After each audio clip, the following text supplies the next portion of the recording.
Welcome to the GCN Tech Clinic, where we aim to answer your bike tech maintenance related questions, and you can submit your questions down below in the comments section using the hashtag AskGCNTech, and we'll do our best to answer as many of them as possible within the allotted time.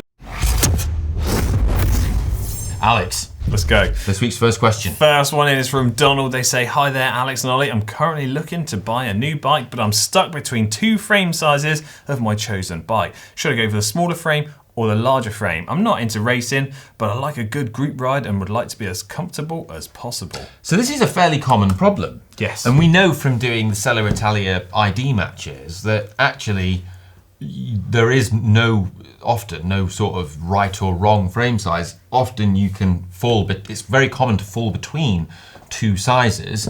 For example, I used to ride a medium Canyon, right? And now I've switched on to a large because the ID match suggested that I was actually a bit better on the large. I feel like you're a but prime I can example. ride the medium. Yeah. And so it's not the end of the world. You can, that's the whole point with the adjustment points on a bike, you can adjust it. The key thing though is to make sure that you're kind of aware of what it is you need to adjust and the things that you can't adjust. Yeah. So for example, some bikes for me are in a size large, are just too high in the head tube. I can never get low enough. So I would have to go for a medium and then... So I would say it's very hard to give advice without knowing specifics, but broadly speaking, I would say it's probably safer to err on the side of caution and go for the smaller size, because you can always make a bike that's a bit small fit you by using more spaces under stem, putting more seat posts out. But there is no one answer for everybody. One thing that I do think is a useful tool to use is geometrygeeks.com. You can plug in all the different bike sizes and frames that are out there, and then it will compare the two. So it'll give you some indicator as to what might be closest. But we were doing exactly this the other day. Because we are geeks. Yeah, we were sat there just chatting away doing that. Right, next question is from Flojo1, who said, hi GCN Tech, my Ribble has 11-speed 105 on it. Nice. Would a harder wearing chain like SRAM XX1 or Shimano Ultegra wear out the cassette and chain rings faster than using a cheaper, less hard wearing chain? Or is a hard wearing chain always the best route for longevity and drivetrain components? Right. What's your take? Right, so my take on this is no chain is going to make the cassette or chain rings last any longer than another chain, provided you don't leave it on there when it's got to the point of being worn out and effectively stretched longer. The most important thing for me to increase the longevity of the components is keeping the chain cleaned correctly and using a good quality lubricant and monitoring it correctly. Ideally wax. I knew you were going to say that. But like that is the best thing to do to maintain the lifespan of your chain and therefore your cassette. Yeah. But the best way, the thing that you should absolutely do, you don't have to wax your chain. What you should do is invest in a chain checker tool. Yeah. So get one of the Park Tool chain checkers, and then you keep tabs on where your wear is at, and that way you won't wear out your cassette. There's also articles and research out there where people have tested different chains to try to see which one kind of lasts the longest. Zero Friction Cycling being one of those companies. So if you want to dive into the real nerdy stuff, head over and check Adam's website out. There's loads of really good information on there. Next question is from Nicholas. They say, hey Alex and Ollie, for people running latex inner tubes that don't want to make the shift to tubeless just yet, should they run tubeless ready tyres or just normal Clincher tyres? It seems like tyre brands are shifting their efforts into improving TLR tyres and ignoring Clinchers. Would it be faster to run a Pirelli P0 Race TLR or the RS when it's available, or the P0 Race Clincher despite the weight penalty? Please avoid the old just go tubeless answer and provide some information. Just go tubeless. Well, there are some Clinchers out there that are very fast. Yeah. But all the technological development and advancement in making tyres faster is just now purely going on tubeless tyres. Yeah. So if you look at tyres that are the kind of so at the pinnacle, if you look at the absolute fastest rolling tyres that you can get, like their specialist TT tyres, things like a Velo Flex Record. Super thin, next to no puncture but they're protection. tubeless. They're tubeless now. Yeah. They're a tubeless compatible tyre. You know, and it's the same with, knowing from the guys at Pirelli, there are other advancements other than it just being tubeless in, say, like the new RS tyre, Yeah. which make it faster, even when run with a tube, than the previous sort of generation tyres, like the race to which So you're you can referring. still run a high-performance tubeless tyre with a high-performance inner tube and still get the majority of the advantages. Obviously, you're sacrificing the advantage of having a sealant inside. Yeah. But I still think, I'm going to say, the best option would be to go for the most high-performance tubeless tyre you can get, and then if you really don't want to run it tubeless, just run a high-performance inner tube, and you've got most of the advantages. Yeah. Plus, if you ever do decide to go tubeless, you've got the flexibility to set it up tubeless at a later date. Yeah. I can understand why people wouldn't want to go tubeless though. Yeah, I can Because, people might only have one wheel set that's like, and they might want to do different tyres depending on what they're doing, and then changing tyres when they're set up tubeless is a faff. Hands down, I'm in agreement. Yeah. Okay, next question. Is from Dixie69, who says, "Hi GCN Tech team, I'm due to travel abroad with my bike for an event in July. I'm flying, but I have a concern over the hydraulic disc brakes. Are there any issues in doing this, or anything that can be done to safeguard the braking system while being transported? Stay safe." Well, the first thing is you're taking your wheels out to put it in a box. And so then a common thing that can happen is the brake lever is depressed while there is no wheel in.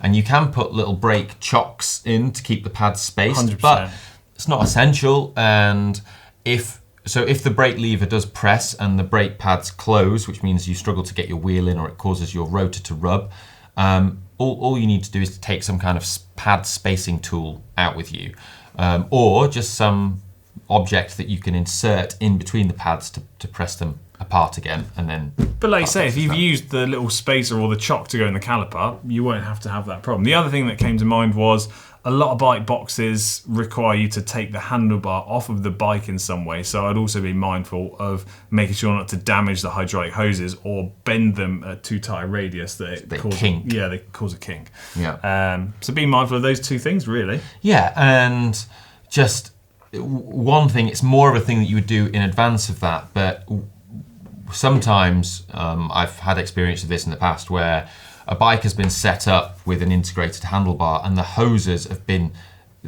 cut to the absolute minimum length. Yeah. Now, the problem when the hoses are that little bit short is it can mean that it's actually really hard to get the bar off the steerer. Yeah. And so you want that little bit of extra length in your hoses if you're setting up your hydraulic hoses, just so that you've got that ease of taking them off and you're not going to yank them and pull them out or like kink them or whatever. Okay. Oh, bonus tip, look after the brake rotors because they're easily bent and damaged. There you go. Next question is from Bob. They say, "Hi, love the shows. My question is regarding cable routing. Just watched a bike build video with hidden cables. They were set up using wireless shifters and hydraulic brakes. The angle that the hoses went from under the stem to the headset seemed extreme for cable-pulled brakes and gears, but okay for hydraulic hoses. So can I get away with hidden cables, presumably if you're using a cable system?" Yes, you can. One of the downsides of it is, though, like you mentioned, those tight angles, effectively it just means that the cables and the housings wear out much faster. So then you find it's a far more involved job to install them and set them up. And then if you're going to have to replace them at a quicker rate than an externally routed hose, it's more of a pain again. Yeah. So yes, it can be done. It's not the optimal setup, but do be mindful that it's probably going to require a fair bit more maintenance. Yeah. That's what I would say. Absolutely. Yeah. Josh Brown next says, "For those of us who are not as fit as others," I mean, that's basically all of us, apart from Tadej Pogacar. Yeah. This a question applies to. Like these two very fit beasts, Alex and Ollie.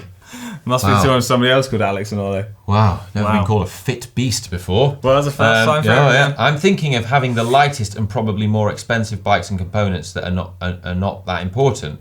Probably a heavier total bike weight would be a better way to get fit or fitter. Oh. Is this good thinking? If not, please explain. Okay, so what you're basically saying is like sort of like resistance training. Yeah. It would be like going running with a weighted vest on. And there is sort of an argument kind of for that. My gut wants to say no. Look, if you're going to go cycling and you're going to try a certain level of effort, the weight of the bike is just going to dictate roughly whether you go a bit faster or a little bit slower. Your effort isn't necessarily changing much, and I don't think riding around on a really clunky, heavy bike is going to make your fitness improve at a greater rate than riding a super lightweight bike. You might enjoy riding a nicer bike more, but also it doesn't mean you have to spend loads of money either. So, yeah. The important thing to realise is like watts and power matter way more than weight. Yeah. So, you know, like we say, I use this example a lot, but even on Alpe d'Huez, right, 5 watts is worth more than a kilo. On the flat, way more. Yeah, easily. Like if you can do 5 watts more on the flat, like for your FTP, that's worth more than a kilo. And a kilo is the difference in weight between like a 105 bike and a Dura Ace bike. Yeah. So, I mean, it's probably less than that. Yeah. So, you know, my advice would be if you're at the level of mostly trying to improve your fitness, don't worry about getting super fancy components and parts. Choose a bike that fits your budget and one that you are going to like to ride the most, and then you're going to do more cycling and you'll get fitter again. Yeah, absolutely. Okay, on to our last question, Ollie. Hit us. Is from Black Flame Solutions. Cool. I have slammed the stem on my new Cannondale and now have 6 centimeters of spacers sticking out the top of the stem. No. That's a considerable chimney. That's a big chimney. Is this dangerous if I fall forwards in a crash? And is it possible to saw the stem that this extra length is no longer an issue? Yes. I don't know that I would specifically say it's dangerous, but yeah, if you crash going forwards... Well, okay. Geraint Thomas... Right. Doesn't have a spleen because when he was riding for British Cycling back in the day, I think it was out in Australia. Yeah. On a ride when he was, I think, probably like under 23 or a junior or something. Yeah. He actually had a crash where he fell over onto an uncut steerer. Yeah. And did his sternum in and ruptured his spleen. Had it removed. Okay. Well, in that case, it's more dangerous than I first thought. Yeah. And what I would say. Regardless of the danger element. That's a freak accident, though. Yeah. I don't know anyone else who's done that. Yes, you can cut the steerer tube down, but I would be mindful of just rushing to get that done because you want to make sure you're completely happy with your bike fit and setup before chopping that steerer tube down. You could give yourself a little bit of a safety margin, maybe leave one little spacer on the top, like 10 millimeters or so. Yeah. The one thing just to be aware of, though, is bike shops have hacksaws which have carbon blades on them, so that they're specifically designed to cut through carbon fibre and cut a carbon steerer tube without fracturing it and splintering it and stuff. So if you don't have one of those, go to a bike shop. And the other thing to be aware of is when you are cutting carbon fibre, you need to do it in a ventilated place and probably put a mask on. Well, yeah, do put a little mask bit on. of lubricant will help because it will stop the carbon fibre becoming dust and it will just stay as like there is like Park Tool do a cutting compound Yeah. that you put on there, which does help with the dust as well, because you don't want to breathe that in.